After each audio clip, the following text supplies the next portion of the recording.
BNP chairperson Begum Khaleda জিয়ার মৃত্যুতে রাষ্ট্রীয় শোক চলায় 31st নাইট ও খ্রিস্টীয় নতুন বছর ঘিরে রাজধানীতে নেওয়া হয়েছে কড়া নিরাপত্তা। রাষ্ট্রীয় শোক থাকায় আতশবাজি বা ফানুস না ওড়ানোর নির্দেশনাও রয়েছে। এ নিয়ে আরও জানাতে রাজধানীর গুলশান থেকে যুক্ত হয়েছেন সানি মৃধা, চট্টগ্রামের জামাল খান এলাকা থেকে ফয়সাল করিম, রাজশাহীর বিনোদপুর থেকে মারুফ হাসান এবং সিলেটের আম্বরখানা থেকে যুক্ত হয়েছেন সন্দীপন শুভ। প্রথমেই যাচ্ছি সানির কাছে। সানি, 31st নাইট ঘিরে রাজধানীতে নিরাপত্তা ব্যবস্থা কেমন দেখছেন?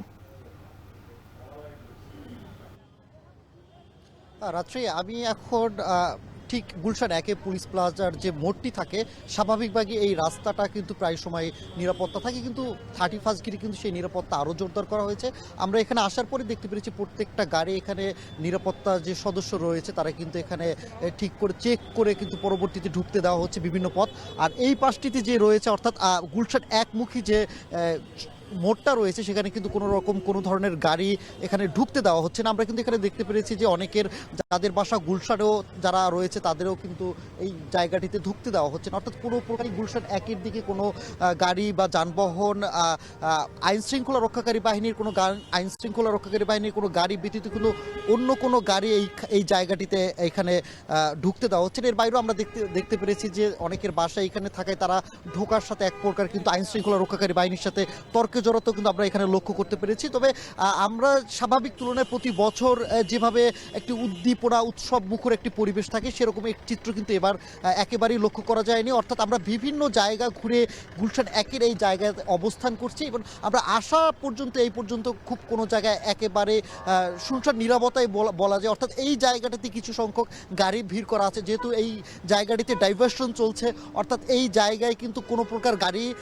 গুলশান একের দিকে যেতে দেওয়া হচ্ছে না। এর ফলে কিন্তু কিছুটা এখানে যানজট তৈরি হয়েছে। তবে অন্য জায়গাতে যদি বলি, মতিঝিল থেকে শুরু করে সেই আরামবাগ থেকে শুরু করে যদি আমি খিলগাঁও এলাকা বলি বা এই সব জায়গাতে কিন্তু খুব বেশি একটি ভিড় আমরা লক্ষ্য করতে পারিনি।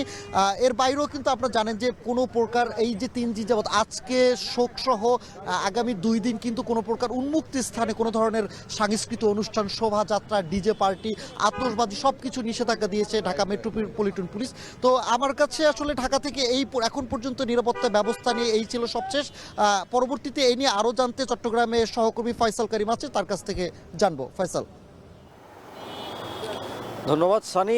বছর শেষের একটি শীতের রাত, এই শীতের রাতের সাথে দেশের একজন বড় নেতাকে হারানোর শোক যেমন আছে, তেমনি নতুন বছরকে বরণ ও পুরনো বছরকে বিদায় অর্থাৎ 2026 সালকে বরণের এক ধরনের আবেগও কিন্তু কাজ করছে। সে কারণে আমরা দেখছি চট্টগ্রাম নগরীর অনেক এলাকা কিন্তু এখনও সরব এবং অনেক মানুষের উপস্থিতি আছে। বিশেষ করে আমরা আছি মূলত চট্টগ্রামের কাজিরডিউরি এলাকা। এই এলাকায় আমরা দেখছি কিন্তু এখনও নগরে কিন্তু ঘুমোয়নি এবং নতুন বছরকে বরণ উপলক্ষে কিন্তু অনেক মানুষ কিন্তু রাস্তায় বেরিয়েছেন। কিছু কিছু এলাকায় তারা উৎসব করার জন্য গিয়েছেন, তবে আমরা দেখেছি যে পুলিশি পাহারায় কিংবা পুলিশি নির্দেশনায় তাদের সেখান থেকে সরিয়ে দেওয়া হয়েছে। এখন আছি কাজিরডিউরি এলাকার একেবারে মোড়ে, যেখানে কিন্তু কড়া পুলিশি টহল চলছে। চট্টগ্রামে বিভিন্ন মোড়ে মোড়ে আমরা দেখেছি আজকে সারাদিনই কড়া নজরদারি ছিল আইনশৃঙ্খলা বাহিনীর, সেনাবাহিনীর টহল গাড়ি যেমন দেখেছি, অবস্থান যেমন দেখেছি, তেমনি পুলিশের কিন্তু তল্লাশি চৌকি দেখেছি। এবং আমরা কিছুক্ষণ আগে যেটি দেখেছিলাম রাত 10টার দিকে চট্টগ্রামে যেটি সিআরবি এলাকা, সেটি কিন্তু এক ধরনের বিনোদন কেন্দ্র। প্রচুর মানুষ নগরীতে ছুটে আসেন সেখান থেকে এবং বছরকে বিদায় জানানোর জন্য কিন্তু অনেকে মিলিত হয়েছিলেন। সেখানে অনেক ফুলের দোকান বসেছিল, খাবারের দোকান বসেছিল। তো বছরের এই সময়টাতে এসে অনেকেই কিন্তু পরিবার নিয়ে সেই জায়গাটিতে ঘুরতে এসেছিলেন। তো আমরা দেখেছি পুলিশি তৎপরতায় সেখান থেকে কিন্তু সেই দোকানগুলো উঠিয়ে দেওয়া হয় এবং আজকের যে নির্দেশনা ছিল মূলত সন্ধ্যা 6টা থেকে আগামীকাল সন্ধ্যা 6টা পর্যন্ত একটি নির্দেশনা দেওয়া হয়েছে। এটি গণবিজ্ঞপ্তি দেওয়া হয়েছে নগর পুলিশের পক্ষ থেকে যে কোনো ধরনের আতশবাজি, কোনো ধরনের নাচ গান, ডিজে উৎসবের মতো কোনো উৎসব যেমন করা যাবে না, তেমনি বিভিন্ন ধরনের মারণাস্ত্র কিংবা প্রাণঘাতী অস্ত্রের ব্যবহার বা আমরা দেখেছি কোনো জায়গায় সভা সমাবেশ কিংবা চট্টগ্রাম নগরী জুড়ে কোনো ধরনের আয়োজন বিশেষ করে 31st-কে ঘিরে করা যাবে না, সেই নির্দেশনা কিন্তু তারা পালনের জন্য চেষ্টা করছেন। এবং এখন যেটি দেখছি যে আসলে সেই নির্দেশনা পালন করার জন্য তারা তৎপর রয়েছেন এবং তারা বলছেন যে আসলে টহলের পাশাপাশি এই ধরনের তল্লাশি করা হচ্ছে। এবং চট্টগ্রামের চাঁদগাঁওয়ে আমরা দেখেছি একটি তল্লাশি চৌকি থেকে একজনকে অস্ত্রসহ গ্রেপ্তার করেছে পুলিশ। তো এই ছিল আমার কাছে চট্টগ্রাম নগরীর সবশেষ। আমরা চলে যাচ্ছি রাজশাহীতে, সেখানে রয়েছেন আমাদের সহকর্মী মারুফ হাসান, তিনি জানাবেন সেখানকার পরিস্থিতি। ধন্যবাদ ফয়সাল করিম। আপনার মাধ্যমে জানছিলাম চট্টগ্রামের খবরাখবর। রাজশাহীতেও কিন্তু আইন শৃঙ্খলা বিষয়ে কিন্তু তৎপর রয়েছেন রাজশাহী মেট্রোপলিটনের পুলিশের পক্ষ থেকে কিন্তু নেওয়া হয়েছে বাড়তি নিরাপত্তা এবং পুরো শহরকে নিরাপত্তা চাদরে কিন্তু এক ধরনের ঢেকে দেওয়া হয়েছে। শহরের যেসব প্রবেশ পথগুলো রয়েছে সেখানে কিন্তু তল্লাশি চালানো হচ্ছে। পাশাপাশি এই 31কে কেন্দ্র করে কোনো ধরনের যাতে সহিংসতামূলক কিছু না ঘটে সেই জন্য কিন্তু তারা সতর্ক রয়েছেন।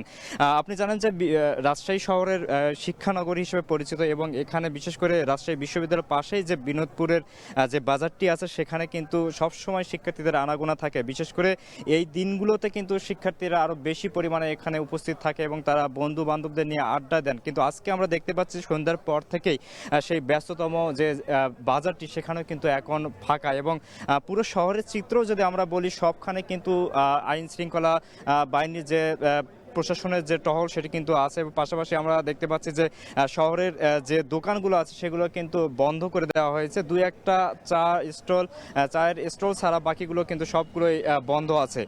মূলত আপনি জানেন যে খালেদা জিয়ার মৃত্যুর পরের রাষ্ট্রীয় যে শোক ঘোষণা করা হয় সেই শোককে কেন্দ্র করে 3 দিনের শোকের কারণে মূলত আতশবাজি সহ অন্যান্য যেসব 31কে উদযাপনের জন্য যেসব আয়োজন থাকে সেগুলোর উপর বিধিনিষেধ আরোপ করা হয়েছে, যার ফলে কিন্তু কেউই এখন পর্যন্ত এমন কোনো ধরনের উদ্যোগ কিন্তু নেয়নি। তবে আমরা দেখেছি যে সন্ধ্যার দিকে শহরের বিভিন্ন রেস্টুরেন্টগুলোতে পরিবার পরিজন নিয়ে বন্ধু বান্ধবদের নিয়ে কিন্তু তারা অনেকেই সময় কাটিয়েছেন এবং যত সময় যাচ্ছে তত কিন্তু আমরা দেখতে পাচ্ছি যে সময় কিন্তু গড়ার পাশাপাশি শহরের আইন শৃঙ্খলা পরিস্থিতি নিয়েও প্রশাসন কিন্তু তৎপর আরও বাড়াচ্ছেন।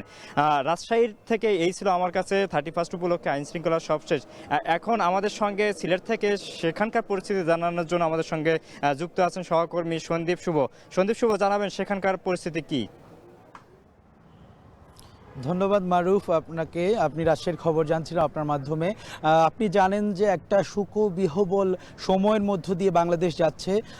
আজকে কিন্তু বেগম খালেদা জিয়া, যিনি সাবেক প্রধানমন্ত্রী, তার জানাজা এবং কবর মাটি দেওয়া হয় তাকে, এবং সেই যে রাষ্ট্রীয় শোক ঘোষণার পর থেকে কিন্তু আমরা দেখেছি যে আইনশৃঙ্খলা বাহিনী বিভিন্ন ধরনের উদ্যোগ নিয়েছে। আজকে আর মাত্র কিছু সময় পরেই কিন্তু আমরা নতুন বছরে পদার্পণ করব, অর্থাৎ 2026 সালে পদার্পণ করব। ওই সময়টাতে কিন্তু প্রতি বছর আমরা দেখি যে 31st নাইট পালন করা হয়ে থাকে। আতশবাজি সহ পটকা ফোটানো, নানা ধরনের আয়োজন আমরা দেখি আসলে বিশেষ করে তরুণদের মাধ্যমে হয়ে থাকে। কিন্তু এবছর বেশ কড়াকড়ি আরোপ করা হয়েছে, যেহেতু সাবেক প্রধানমন্ত্রী এবং বাংলাদেশের প্রথম নারী প্রধানমন্ত্রীর মৃত্যুকে ঘিরে রাষ্ট্রীয় শোক ঘোষণা করা হয়েছে এবং তার কারণেই কিন্তু এই ধরনের কড়াকড়ি আরোপ করেছে পুলিশ। আমরা গতকালকে একটা বিজ্ঞপ্তি পেয়েছি, সেই বিজ্ঞপ্তিতে কিন্তু সুস্পষ্টভাবে কিছু নির্দেশনা জারি করা হয়েছে এবং তার প্রেক্ষিতে কিন্তু আজকে আমরা দেখতে পাচ্ছি সিলেটের 11টি চেকপোস্টে এবং মেট্রোপলিটন পুলিশের যে 6টি থানা রয়েছে সেই 6টি থানা জুড়েই কিন্তু বেশ কড়া নিরাপত্তা ব্যবস্থা জোরদার করা হয়েছে। এর মধ্যে আমাদের কাছে যে খবর এসেছে সেটি হচ্ছে যে 40টি মোবাইল পার্টি পুলিশের রয়েছে, সিআরটি রয়েছেন এবং এর পাশাপাশি সাদা পোশাকের ডিবি রয়েছেন এবং আমরা দেখেছি যে ট্রাফিক পুলিশেরও কিন্তু বিশেষ টিম কাজ করছে সব ধরনের অপতৎপরতা যাতে কোনো ধরনের অপতৎপরতা যাতে না হয় এবং বিশৃঙ্খলা যাতে না হয় সেই জন্য। এবং বিশেষভাবে যেগুলো নিষেধাজ্ঞা জারি করা হয়েছে, আতশবাজি, পটকা ফোটানো, উচ্চ শব্দে গান, মাদক সেবন যেগুলো করা হয় সেগুলো থেকে যেন আর এই দিনে অন্তত না করা হয় সেটি বিশেষভাবে অনুরোধ জানানো হয়েছে। এবং যারা এই আইনটি যারা মানবেন না, যারা আসলে আইনের ব্যত্যয় ঘটাবেন, তাদেরকে কিন্তু খুব তারা এখানে তল্লাশি চালাচ্ছেন এবং তাদেরকে আইনের আওতায় নিয়ে আসা হচ্ছে। এবং ট্রাফিক পুলিশ কিন্তু আমরা দেখেছি ইতিমধ্যে কিন্তু বেশ কয়েকটি গাড়িকে মামলা দিচ্ছেন এবং আটকও করছেন। সন্দেহজনক কিছু পেলে সাথে সাথে কিন্তু ব্যবস্থা নেওয়া হচ্ছে। তো এই ছিল আমার কাছে আসলে সিলেটের সার্বিক নিরাপত্তা ব্যবস্থা নিয়ে সর্বশেষ রাত্রি। বছরের শেষ দিন নতুন বছরকে বরণকে ঘিরে অপ্রীতিকর ঘটনা এড়াতে নিরাপত্তা বাড়িয়েছে আইন শৃঙ্খলা বাহিনী। নিয়ে বিস্তারিত জানাতে আমাদের সঙ্গে ঢাকা এবং ঢাকার বাইরে থেকে যুক্ত ছিলেন সহকর্মীরা।